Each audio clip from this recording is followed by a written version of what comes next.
Sur ce rapport, un regret, deux questions qui restent en suspens et un désaccord de fond concernant le cap de la région.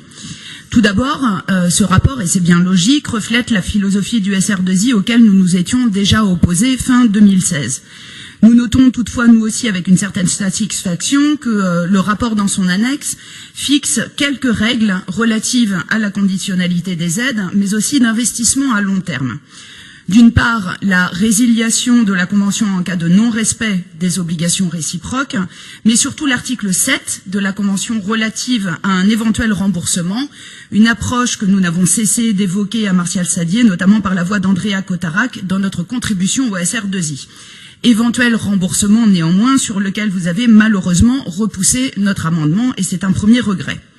Ensuite, ce rapport évoque trois axes pour simplifier le dispositif d'aide et nous restons là sur deux questions. D'abord, la question de la lisibilité, au sens propre comme au sens figuré d'ailleurs, puisqu'il ne suffit pas de présenter les 34 dispositifs de l'ancienne majorité en police taille 2 et les 4 nouveaux dispositifs en taille 18 en matière de police pour gagner en lisibilité.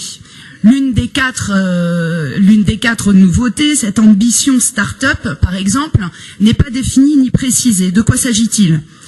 S'agit-il d'avoir une vision économique qui consiste pour des jeunes à saigner pendant 4 ans pour pouvoir, le cas échéant, se revendre à une grande entreprise ? Quelle vision à long terme voulons-nous donner à nos jeunes, à la stabilité et aux emplois locaux non délocalisables ? Nous n'avons pas eu de précision sur ce point. Pour le reste, il est indiqué que ces dispositifs pourront faire l'objet de package. De quoi s'agit-il ? Là non plus, rien n'est précisé. Alors, à quoi bon simplifier 34 dispositifs en 4 si c'est pour faire 150 packages illisibles derrière ? L'autre axe est la fluidité relative à la dématérialisation des démarches. Très bien, mais il ne s'agit pas ici de révolution, juste d'une adaptation au monde dans lequel nous vivons.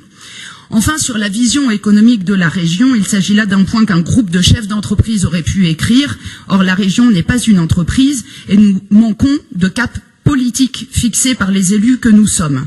Ce rapport donne des gages au secteur privé, mais ne dit pas quelle est la vision de notre région pour l'avenir. Et nous pensons, quant à nous, qu'il faudrait surtout insister d'abord sur la relocalisation face à cette mondialisation qui laisse tant d'emplois sur le carreau, davantage que sur l'export à l'international. Enfin, nous savons que beaucoup de jeunes, pour retrouver goût à l'entreprise, ont besoin, notamment dans les lycées professionnels, de trouver des stages. Qu'est-il prévu pour les aider dans ce cas ? Comment rassurer les parents qui souvent ne disposent pas du carnet d'adresses suffisant pour trouver ces stages ?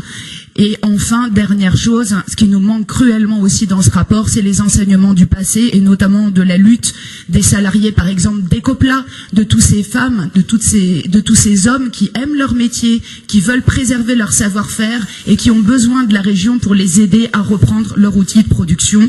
En bref, il y a trop de manques et trop d'imprécisions dans ce rapport pour que nous puissions le voter. Merci. Merci, madame.